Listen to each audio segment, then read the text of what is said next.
Leon, hello and welcome to the show today. Very excited for our conversation. Thank you for being here. You're welcome. Thank you. We have a lot to cover today. And for students and listeners tuning in from UCLA, I want to take a moment to highlight that you are a UCLA alum and that here Um, is where you got your PhD. Yeah. Very good. Well, Yeah. thank you for taking me back. This is going back into the 80s. I got my master's and PhD at UCLA in the computer science department. And those were very exciting times at UCLA and in the whole field of computer science. Your listeners may be a little bit surprised at the hot topics in the 80s at UCLA or all over the world and in the US were topics like AI, machine learning, natural language processing. I was in the field of computer architecture, which was computer systems for the next generation of computing applications and so on. So in the 80s, my PhD was in the area of architectural support for future AI systems. And this was in the 80s. And the beautiful memory that I have was somewhat of a fortunate set of circumstances. Somebody from JPL, a fellow named Kim Gostelow, came recruiting at UCLA in the computer science department. And at those times, you would basically literally get an email. This is in the 80s from the department that says so and so is visiting UCLA. Anybody interested in interviewing, sign up. And so I recognized Kim Gostelow's name from some of the papers I read in doing my research. Oh, wow. So I said, "Wow, I need to interview with this guy," and signed up for the interview.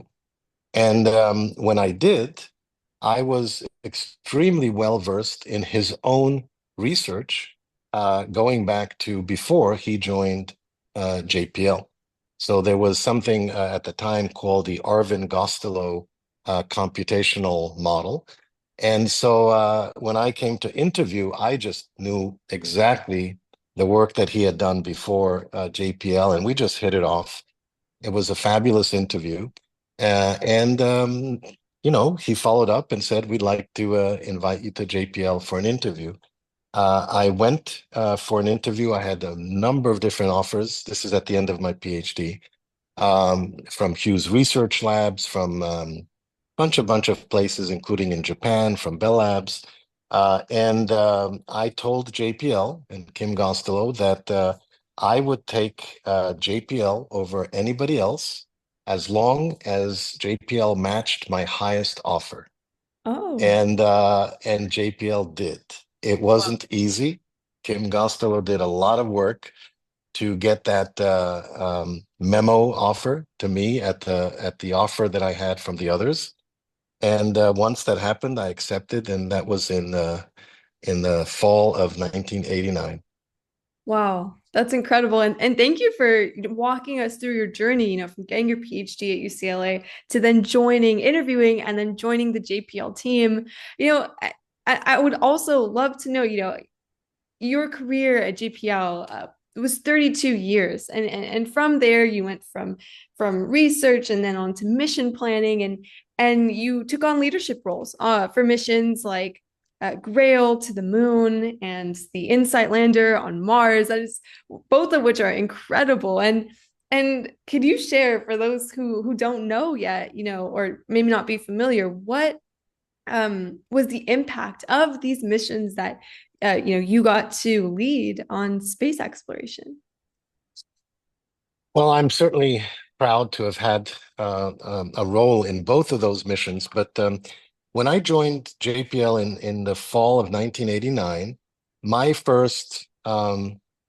the first project that I was actually working with is the Galileo mission to Jupiter. And Galileo launched, I believe, around that time in 1989 or so. And from the shuttle on the shuttle launched the Galileo mission, and very soon after launch, the Galileo high gain antenna failed to deploy. And so till the end of its mission, it never recovered, and all the data had to be brought back from the low gain antenna. But my first entry into JPL's missions was as a researcher. I was a avionics, computer science PhD, and that was my specialty in a way. And one of the first impacts, not impact, but impact on me was how old-fashioned the computing systems and technologies were at that time. I mean, they were, going back to the 70s or even earlier in terms of technology. So I found to be a little bit of the computer science department, the PhD program, you learn your skills and then you go into the first job. And it was like stepping back in time. It was all of a sudden the knowledge I had at my fingertips was way ahead of its time for JPL, way ahead. And the computer systems of our missions at that time were really old, really, and frankly, they stayed old for a long time. And so that was my first impression that JPL had to catch up with a lot of the new developments in computer science and avionics. And then after that, I was working on the Sojourner rover on Mars that landed on 4th of July, 1997. And I was in charge of the selection of the first avionics system for that Sojourner rover. And that also similarly was a very, very, a huge learning experience for me because the JPL culture there was, we're not interested in new technologies. We just want to make sure this works. So make sure it works. And whether this is pushing the state of the art in at least in avionics was totally irrelevant or secondary. And so you had to kind of overcome the hurdle of convincing the establishment that you're not introducing new risk. Hmm. And that is a tough problem to deal with if you're going to advance the technologies. It's ultimately taking more risk. There's no way around that.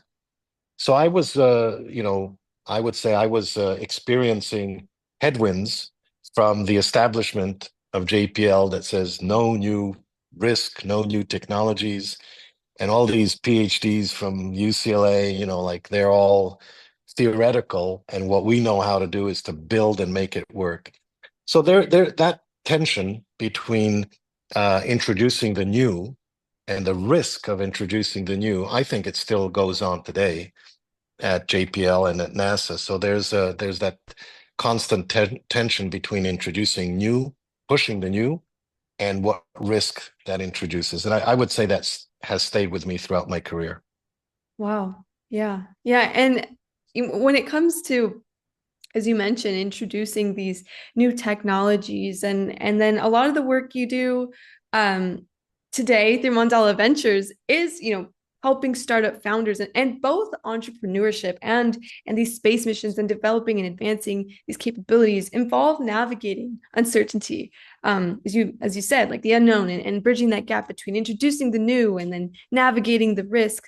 How do you personally approach risk and risk taking? And I know you mentioned that was a lesson you learned during your time at JPL. What advice do you have for students there on just the matter of risk? Yeah, so the advice and the experience I have is that there is a tension and there is a balance in that kind of world. And some fields are, let's say, more amenable to rapid technology infusion, software as a service. Many other areas may be a little bit easier. Space is inherently complicated, inherently full of uncertainties. The environment is different. Mars, Moon, Venus, they're all very, very different environments. And so my advice is that NASA, and not just NASA, the Air Force, Space Force, many other agencies, they have accumulated a vast amount of experience. And so any new entrepreneur, startup company that's going into space, they would be well advised to learn from as many prior missions as possible and then introduce novelty, risk, innovation in a let's say in a well-informed fashion. And that's, kind of easier said than done. But I've seen in the startup community now both extremes in the sense that rushing into a new system and failing, and then failing in areas where we've already failed, where we've already learned. So to me, that is not the right approach. The right approach is to innovate, invest, pioneer into the new, but be as smart as possible to learn from the past. Mm. And I think I would like to quote my mentor and good friend, Charles Alachi, who used to be the head of JPL for many years and now is a professor emeritus at Caltech. And he would always tell at JPL that failure of a mission is not a failure if you have learned something from it. Mm. So if a mission does not succeed, but you've learned your lesson, that is not a failure. That is part of the learning experience. What is not well received is if you do not succeed and you didn't learn, then we can call that a failure. So learning from mistakes is good, it's okay, but you got to learn.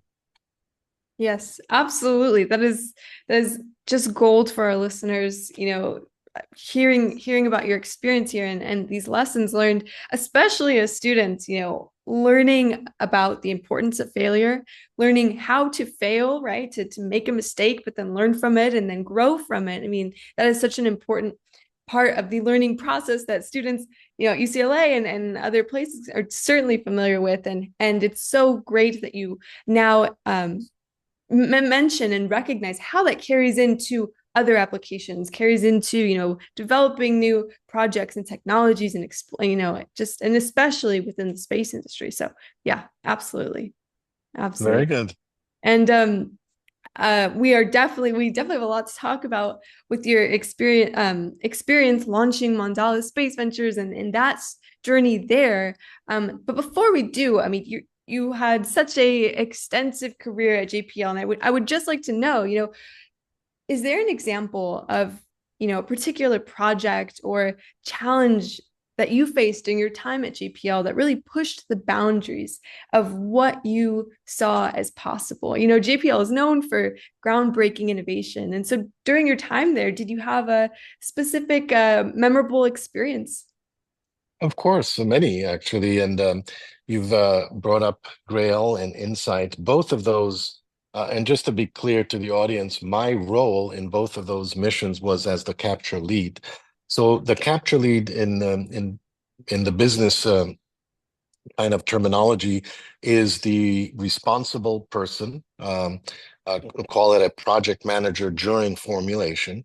And I was given the opportunity to bid or to compete with a team to win the NASA Discovery competition, both in which case both GRAIL and then later on Insight won the competition.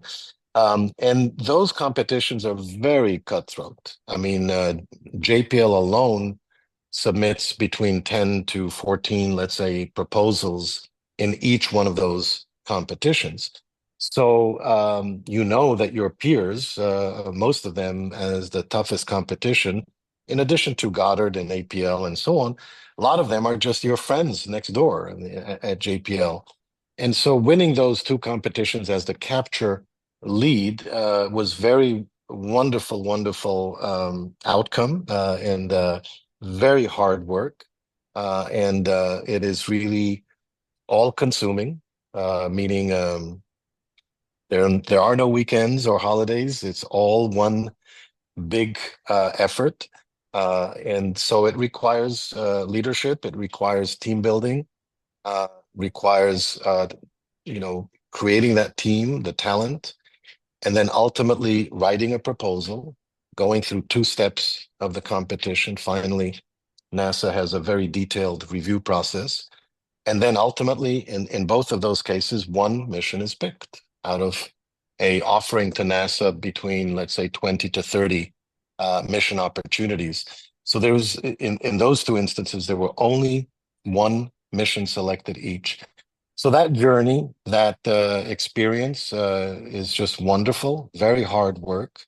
And I'm blessed to have won those competitions twice in a row. And certainly huge amount of people, number of people were involved in that, and the PIs and the engineers, the business, the management, and so on. So that's really most memorable to me in that sense. Yeah. Yeah, absolutely. And thank you so much for sharing, about your experience there and just a window of insight of everything that went into, eventually you taking that role in those missions and just your experience in those competitions and just understanding all the different working parts and components and people it takes to bring something like that together. And you mentioned certainly the business professionals on the team too. And so that leads perfectly into our next part of this conversation, talking about entrepreneurship. And I'd love to start now to talk about Mandala Space Ventures. And you founded and operate right in Pasadena. So if you could share what motivated your transition from JPL to entrepreneurship and what inspired you to establish a venture fund and venture studio on space. Yes. Well, thank you. This is, I've always had, let's say, a streak or DNA in me that was of an entrepreneurial nature. In fact, I consider those two successful captures of GRAIL and Insight to be an element of entrepreneurship. Again, it's kind of a startup company. You start with an idea at the back of the envelope.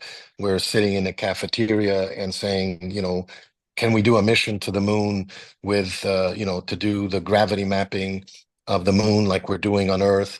And so people, my colleagues, Michael Lozano, Mike Watkins, Alex Konoplev, and I can name a few other names. We all were at different stages, just brainstorming, and then going to at JPL the program office and saying, we need 20K to just deliver to you a concept, and we got that. And then after Wow. we deliver that, we say, well, we need another few hundred K. So you can think of that as pre-seed, seed, and in a venture kind of a parlance.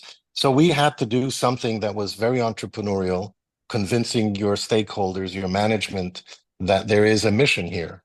And frankly, at the time, a lot of skeptics.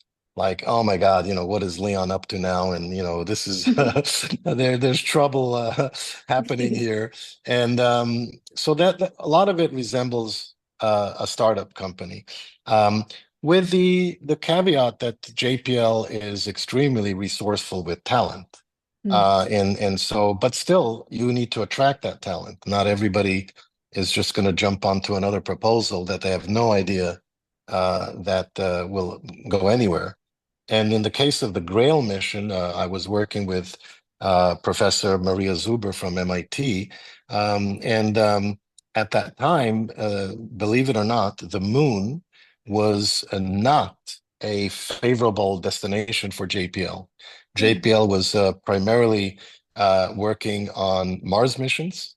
And when Maria Zuber reached out to Charles Elachi and JPL at the time, um, JPL was sort of reluctant to do a lunar mission, and they said, "Well, maybe Leon's available to work with Maria Zuber." And so I Oh, was kind wow. of the uh, the the afterthought in a way to see if there's a mission that can be done at the moon. And then a few years later, everybody at JPL was excited about this opportunity. But to me, this resembles a startup company. You have an idea, and at the beginning, it's only your family and friends who will back you up, and then ultimately you convince one maybe VC or one investor to put some money in through a safe note, and then another one and another one, and ultimately you build an enterprise. So there was some of that already built into this method at JPL, and then I was successful in doing it too. It's kind of like having two exits in a row in a JPL sense, successful missions. And then I felt towards I would say, after 32 years at JPL, there was one particular, let's say, motivation that I was keen on acting on, and that was I saw the huge amount of technologies at JPL that go uncommercialized. Hmm. JPL budget annually was anywhere from $2.5 to $3 billion from NASA and other sources. And the level of commercialization to me was totally inadequate. And so I felt that leaving JPL and creating this studio and a venture fund um, in proximity to Caltech and JPL would become eventually a place that JPLers, but not only JPLers, could go to startup companies, join companies, and so on. So that was kind of my mission, was to create an entity that over time will grow its fund, its studio, its services to grow into a high throughput venture studio. Right now, it's still early stage. Wow. Wow, that's incredible. And yeah, just sharing your experience there, but how, your time at JPL really provided the conditions um necessary to build the skills and it's that ability to identify opportunities and say, hey, well, like I see this gap here and here's a solution for that. And it's going to be in the form of this space where people can come to develop their ideas, to develop these technologies and just get it out there in the world. So that is an incredible story. And that is the entrepreneurial spirit, identifying an issue or a gap or something that's missing and then presenting an opportunity, a solution to what's missing. So, wow, that's incredible. Yeah. Thank Thank you for you. yeah. You're welcome. And for those who aren't familiar with the story behind Mandala Space Ventures, can you walk us through your process or through your journey starting and launching what is now today Mandala Space Ventures? What was this experience like, and how did you identify the initial companies that you began to mentor or work with, and even Yeah. build your team? Yeah. So the model that I've chosen to build is an existing model. So the business model is an existing one in the most notably in Pasadena, Idea Lab is a well-known venture studio. So I had various options in front of me when I was deciding which way to go. Should I be a serial entrepreneur? Just maybe Mm-hmm. focus on one company and then another company. And then I was trying to be as faithful to myself, who I am, in terms of making that decision. And I realized that if, building on my own strength and my own network, that being a not being a serial entrepreneur was the right decision, but to provide an infrastructure to do multiple companies at the same time. So to provide more of to provide my experience and my value to multiple startup companies. That already starts defining this business model. Are you a purely an investor, which again wasn't my experience. I'm not an investment banker. I did not work on Wall Street. I did not work in private equity. And many people out there have done, like I did at JPL, they've done 30 years at various investment banking companies. I did not do that. So for me to just be a small team and investor, which may have been the most lucrative option, was simply not who I was. And Mm-hmm. so I was not just going to invest in companies. So that would be the fund aspect. I knew that I am personally creative and personally enjoy creativity of others. So for me, that innovation and creation part was more rewarding than the financial. And I speak that seems like heresy in this business, but for me, the reward of creating is very high. And so from that's where I wanted to move into. Now, the venture fund and the studio, which makes up the venture studio, are both essential components. So Idealab had a Clearstone Capital venture fund, and Idealab was the studio, and the two entities worked together. Most venture studios today have that kind of a structure. They have a fund. There's Menlo Ventures and Menlo Labs. There's Struck Capital. There's PSL, High Alpha, M13. There are dozens. There's Seraphim Capital and the Accelerator. So there's Starburst and others, Techstars. So that model of having an investment vehicle and a studio exists. So I did not have to invent that. So I do have a Mandala Space Ventures studio, and then separately from that, a fund. Now, raising capital into the studio, raising capital into the fund, those are both very tough things to do. And so I have originally, as I left JPL, raised capital into the studio and raised a small venture fund called Explore One, 16 million, 16 and a half to be specific. And now I'm raising my second fund, Mariner 2. And so that kind of a relationship between a fund investment vehicle, a fund, and a think tank studio, I like that relationship and that model. And then on the fund side of that model, I like to partner with people who have more experience than me on the investment side. Hmm. And so that's kind of the business model. It's the studio and the fund. And you've asked about the studio. So in the studio, we incubate internally. We come up with new ideas. We also accelerate. That means we work with existing companies to move them quickly forward to become venture backable. And then we do something called co-creation, where a founder or PI or a founding CEO can come to our studio, and then we can co-create a startup company. So those are three levels of our business model: incubate, co-create, and accelerate. And we're doing currently work in all three areas. Wow, that's incredible.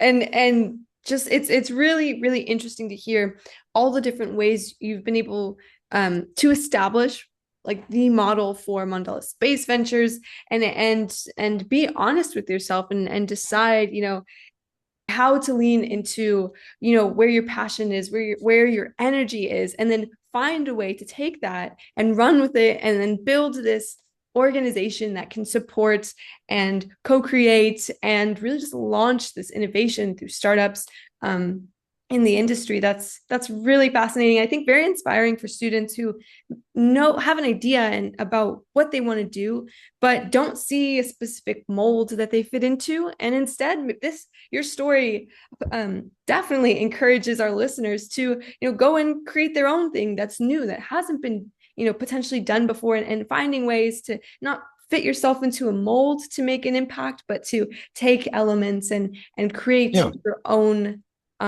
idea and your own organization and go from there. Yeah, very absolutely. good. Well, I'm Yeah, happy to be of any help to my Bruin friends. And yeah. but Mandala Space Ventures, we see ourselves as a community builder. We are networking extensively in the ecosystem. I would say primarily in Southern California, but not exclusively. And I'm very fortunate to say that Southern California is the place to be when it comes to the space ecosystem, from Long Beach to Santa Barbara, from the Mojave Desert to Pasadena. There's just so much going on in space. So definitely want to encourage everybody to consider space. Yeah, absolutely. And you're absolutely right. If there's anything I've learned through my conversations with industry professionals and entrepreneurs in space tech, it's that LA, I mean, this is the place to be. This is where it's happening for the industry. And so absolutely, for anyone listening to our conversation who has been inspired by your story and also wants to follow a similar path and make an impact in the space industry through entrepreneurship, what advice do you have for these listeners? Potentially, what skills do you recommend they develop while they're still at UCLA or they're still in school and hope to go down a similar path as you have? Well, certainly, you have to follow obviously your passion, because all of these efforts require an extraordinary amount of effort. Mm, And unless it's aligned with what you enjoy doing and with your passion, it's going to seem like a terrible hardship. But if it's something you like to do anyway, mhm, then it's just kind of it doesn't become a burden. It becomes something you're passionate about. So I would start with that. The passion is number one. The second is curiosity, and to me, education at UCLA and other places, it's part of that.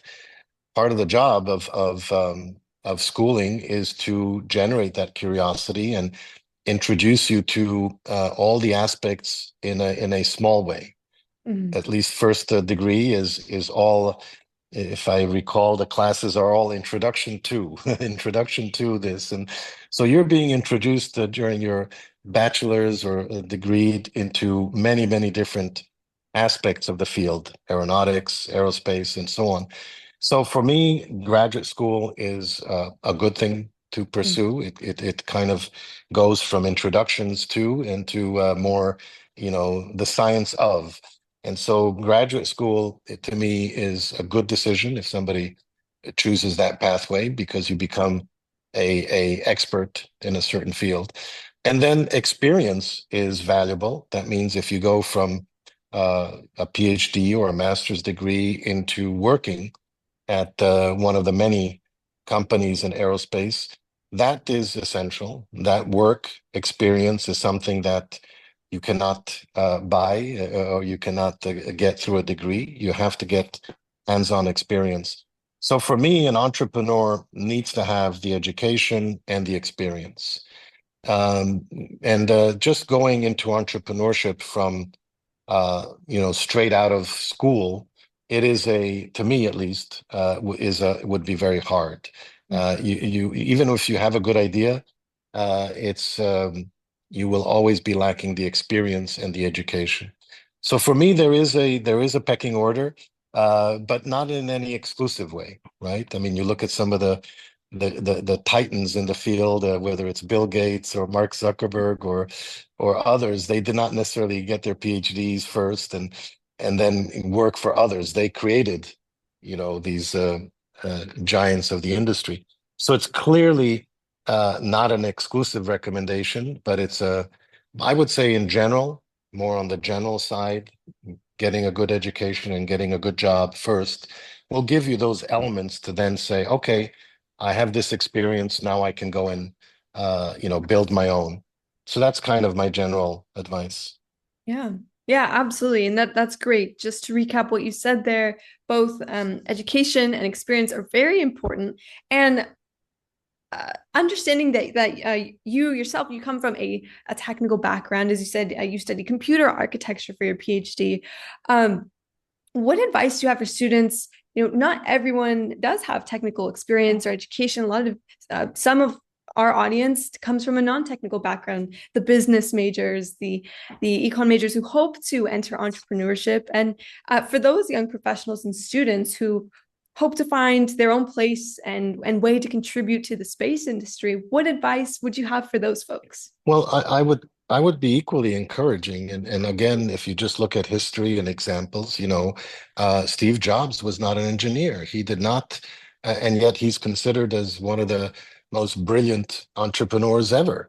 So I would definitely say that entrepreneurship does not have to be based on engineering Mm, experience or technical.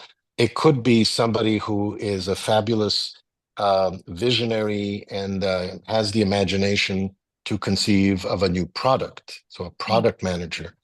And that does not have to be technical. That could be business. That could be simply innovation. And again, I have many examples of the most innovative product managers in the computer industry that did not have an engineering background. So so I would say it's not exclusive to engineering. It could be somebody with a business background, somebody with an entertainment background, marketing, could equally excel in the entrepreneurial business. So, it just comes down to, where you will apply your talent. And that can happen at in any discipline. And it doesn't have to be measured in the PhD or engineering. It could be in many different areas. Mhm.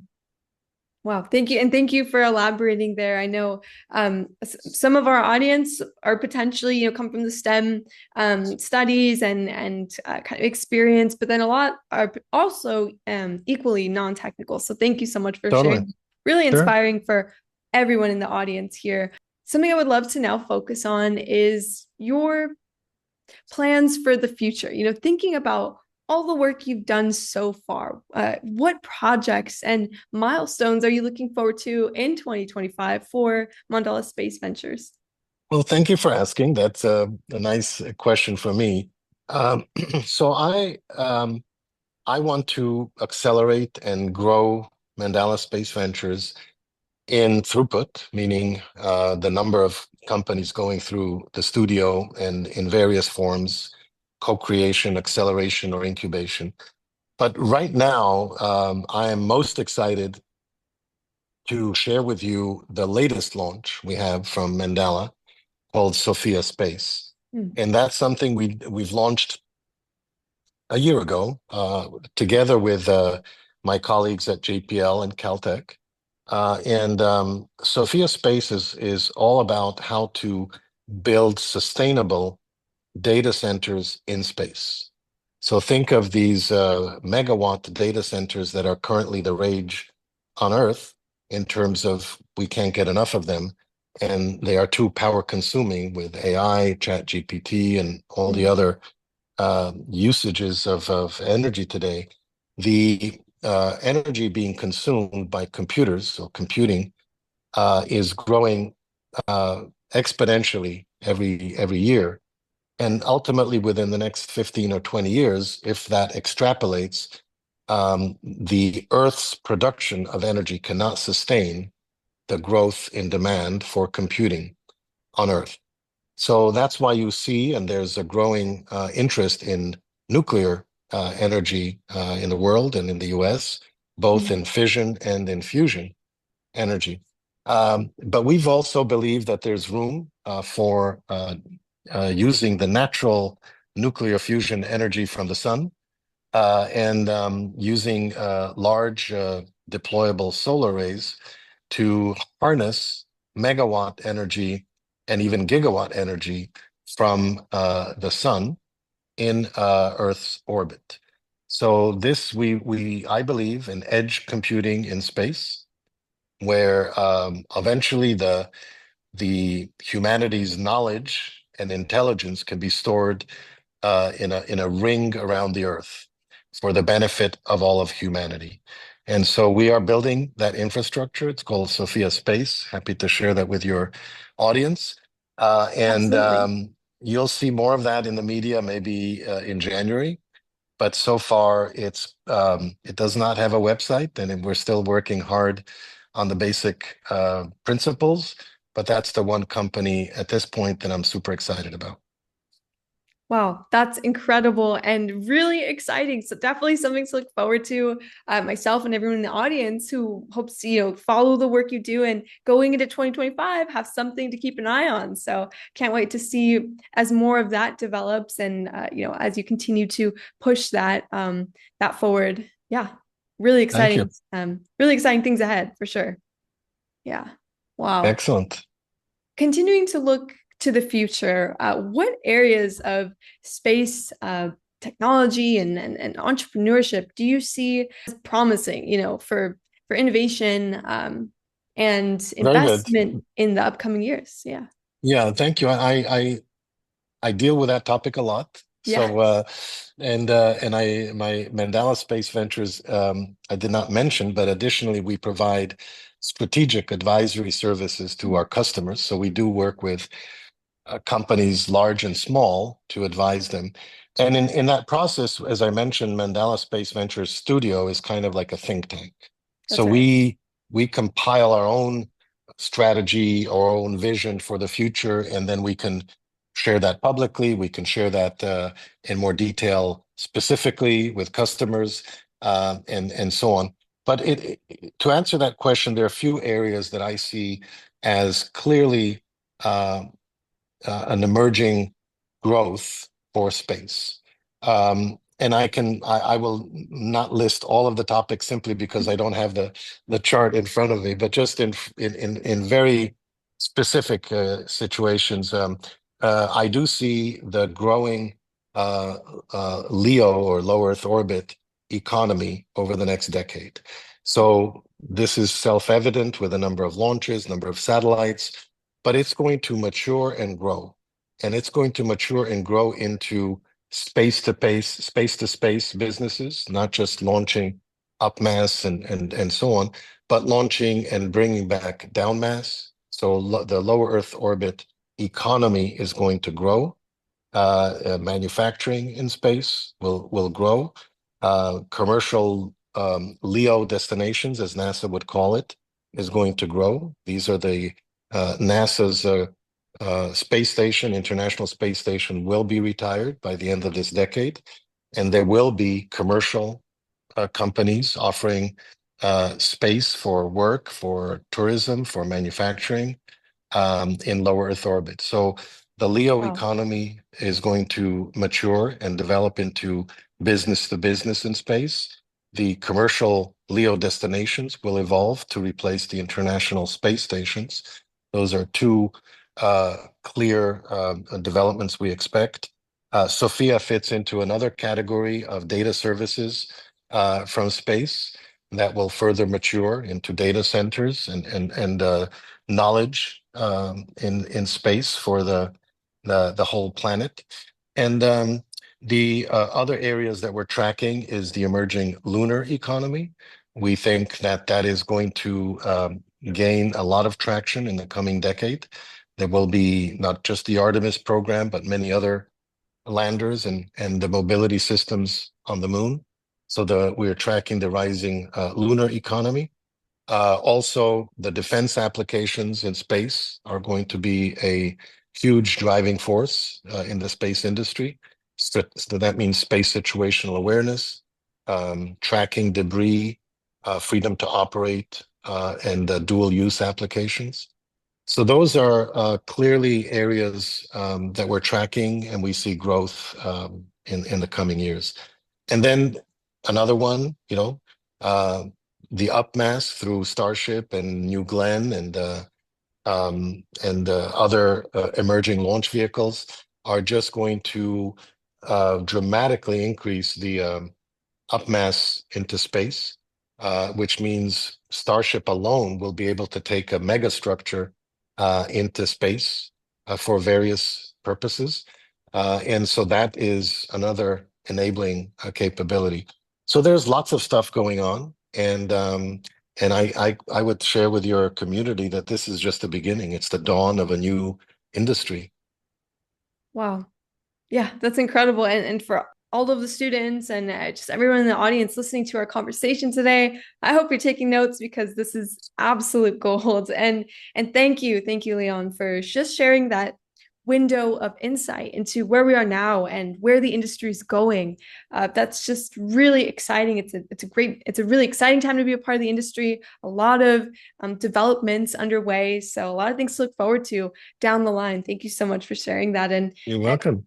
As we bring our conversation to a close, just something I've definitely uh, understood throughout our conversation is that, when I think about entrepreneurs and pioneers advancing space technology or advancing space exploration, you both have the ability, including yourself, to look at a situation and see not just what is, but what could be. And both groups really embrace innovation and the courage it takes to build something that maybe not a lot of people see possible yet.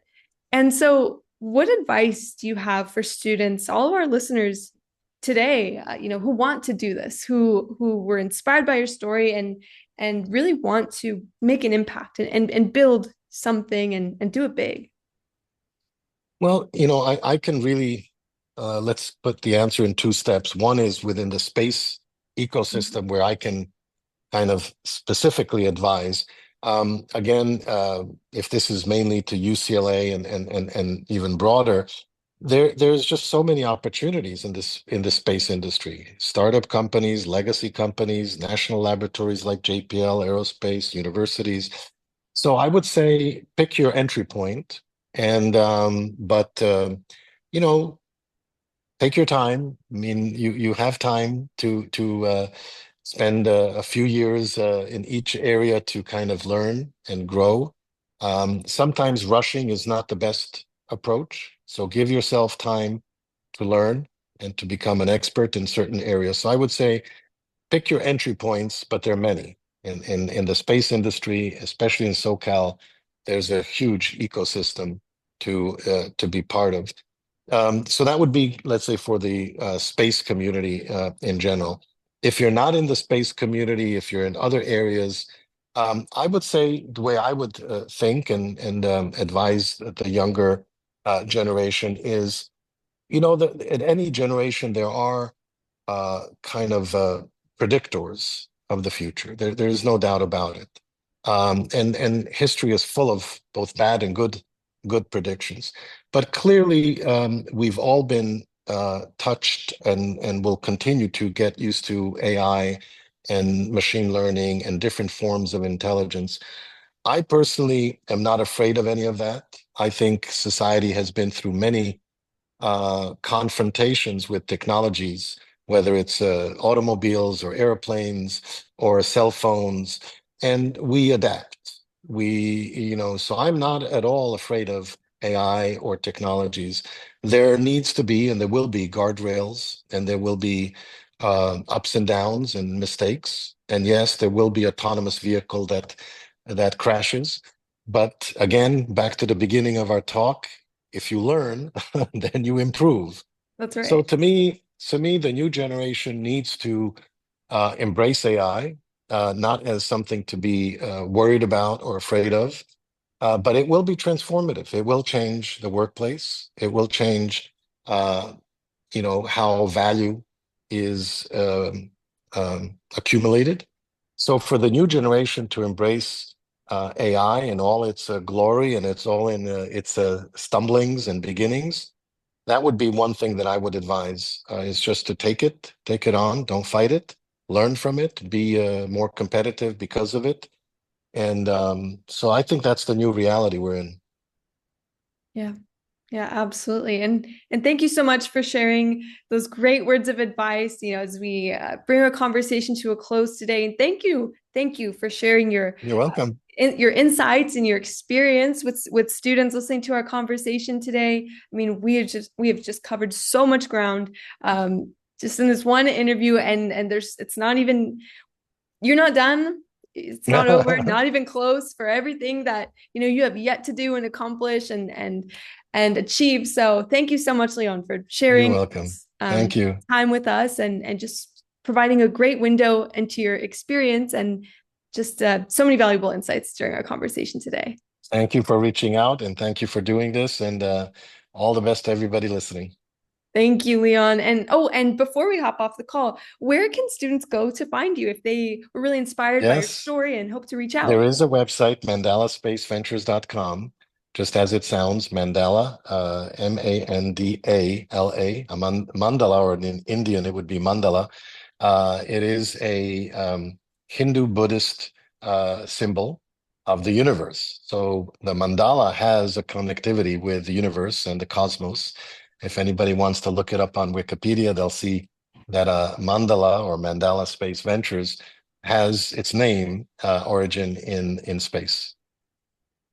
Wow, that's incredible. And I will definitely be sure to put the website link into the show notes for anyone who would like to reach out to Leon and just learn more about his experiences and get in touch. Leon, thank you so much You're for your welcome. time today, and I wish you the best of luck. Thank you. Same to you and to your audience. Bye bye.